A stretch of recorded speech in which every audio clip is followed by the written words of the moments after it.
Saudara-saudari terkasih dalam Kristus, kita tiba dalam pembahasan surat Rasul Paulus kepada jemaat di Galatia bab yang ketiga. Dalam bab yang ketiga ini, Rasul Paulus menjelaskan hubungan antara Taurat atau perjanjian lama dengan Yesus sebagai perjanjian yang baru. Konteksnya apa? Bahwa jemaat gereja perdana itu kan sebagian besar memang terdiri dari orang-orang bangsa Yahudi yang menjalankan ritual agama Yahudi mereka, termasuk sunat. Nah, ketika gereja perdana berkembang, semakin banyak juga pengikut Yesus dari kalangan bukan Israel, dari kalangan orang-orang Yunani misalnya, orang-orang di Asia, di Afrika misalnya. Mereka ini berhadapan dengan sebuah pertanyaan. Apakah mereka juga harus melaksanakan hukum Taurat sebagai mana yang dipraktikkan oleh orang-orang Kristiani Yahudi atau tidak? Nah, disitulah Rasul Paulus memberikan penjelasan yang sangat mudah untuk dipahami sebenarnya, yaitu dalam ayat 23 dan seterusnya. Mari saya baca. Sebelum iman itu datang, kita berada di bawah pengawalan hukum Taurat dan dikurung sampai iman itu telah dinyatakan. Jadi, hukum Taurat adalah penuntun bagi kita sampai Kristus datang, supaya kita dibenarkan karena iman. Sekarang, iman itu telah datang. Karena itu, kita tidak berada lagi di bawah pengawasan penuntun.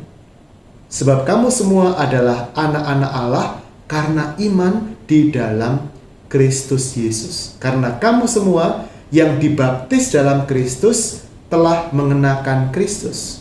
Dalam hal ini tidak ada orang Yahudi atau orang Yunani, tidak ada hamba atau orang merdeka, tidak ada laki-laki atau perempuan, karena kamu semua adalah satu di dalam Kristus Yesus.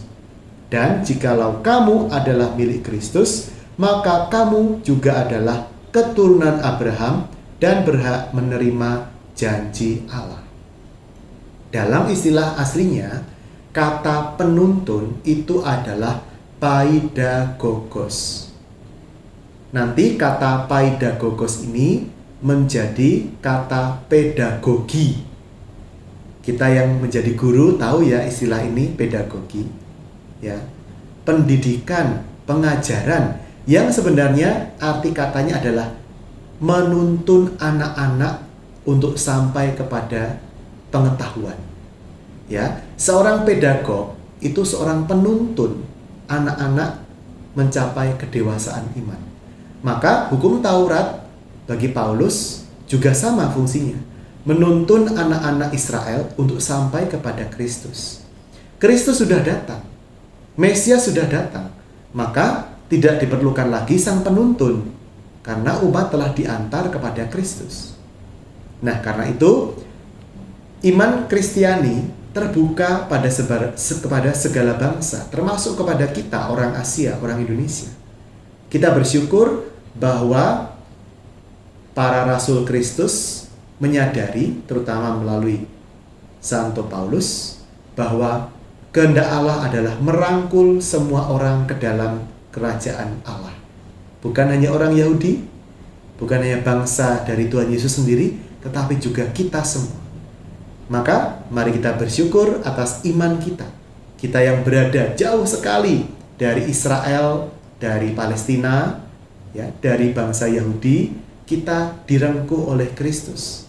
Bukan karena darah, tetapi karena iman kepada Tuhan Yesus. Semoga juga kita menjadi pedagog, penuntun anak-anak untuk sampai kepada kedewasaan iman.